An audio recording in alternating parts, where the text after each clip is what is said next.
Assalamualaikum warahmatullahi wabarakatuh. Perkenalkan, nama saya Laili Handayani dari kelas MJ 701 untuk mata kuliah Etika Bisnis, memenuhi tugas UAS dengan dosen Bapak Joko Suharyanto. Saya mengutip artikel Kompas, yaitu artikel yang berjudul Boss Average Dituding Manipulasi Laporan Keuangan Perusahaan. Everett Group adalah perusahaan properti asal Cina yang tengah dililit utang besar kembali tersandung skandal.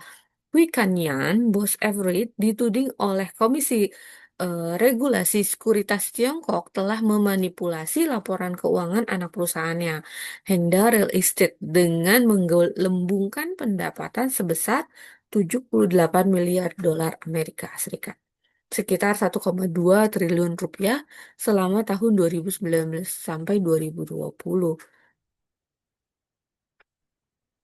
Eh, untuk identifikasi sektor bisnis yang terdampak, eh, China Evergrande Group adalah perusahaan induk investasi yang bergerak di bidang pengembang, investasi, dan pengelolaan properti real estate.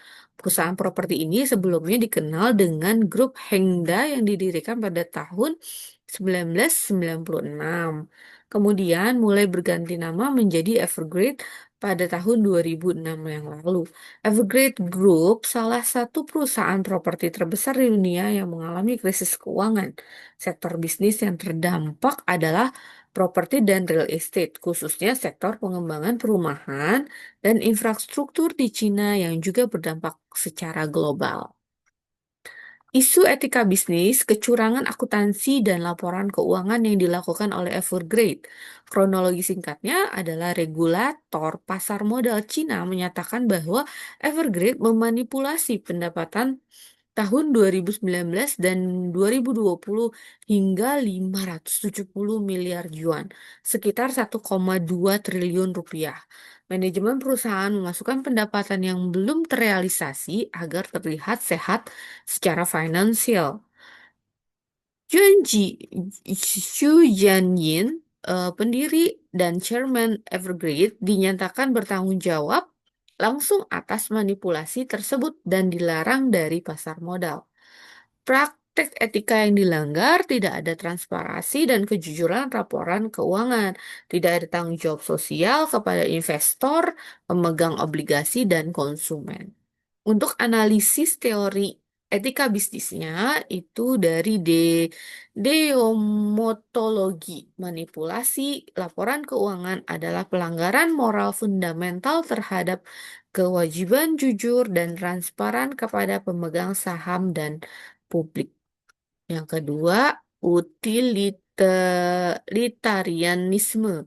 Walau mungkin mereka melakukannya itu bertujuan menjaga harga saham jangka pendek, dampaknya menimbulkan krisis keuangan yang jauh lebih besar, merugikan jutaan orang, tidak menghasilkan manfaat yang besar untuk perusahaannya. Yang ketiga, untuk analisisnya itu adalah etika keutamaan.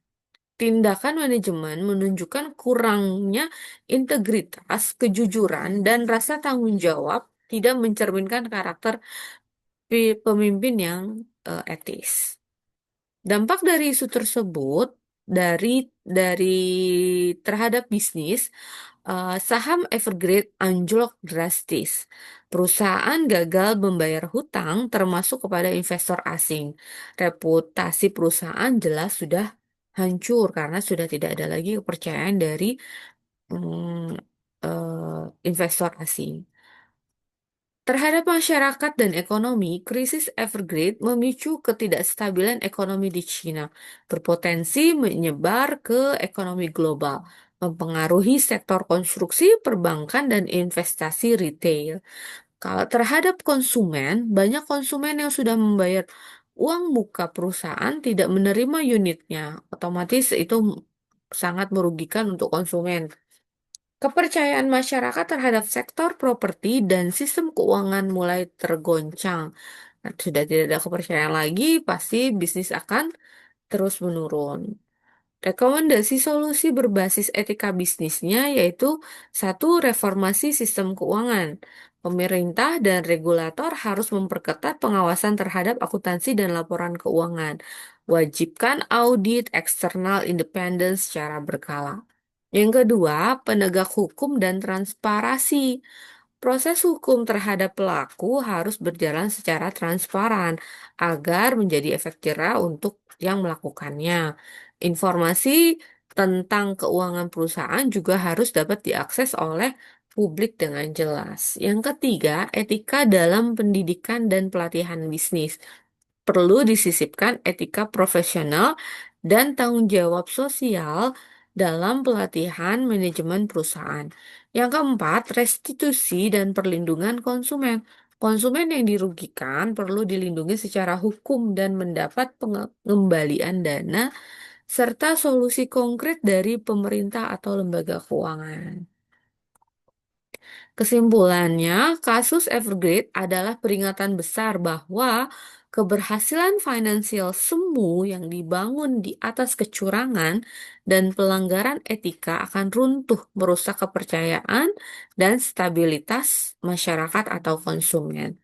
Dengan pendekatan etika bisnis, terutama deontologi dan utilitarianisme, bahwa kejujuran dan tanggung jawab bukan hanya moral, tetapi juga fondasi keberlangsungan bisnis. Demikian presentasi dari saya.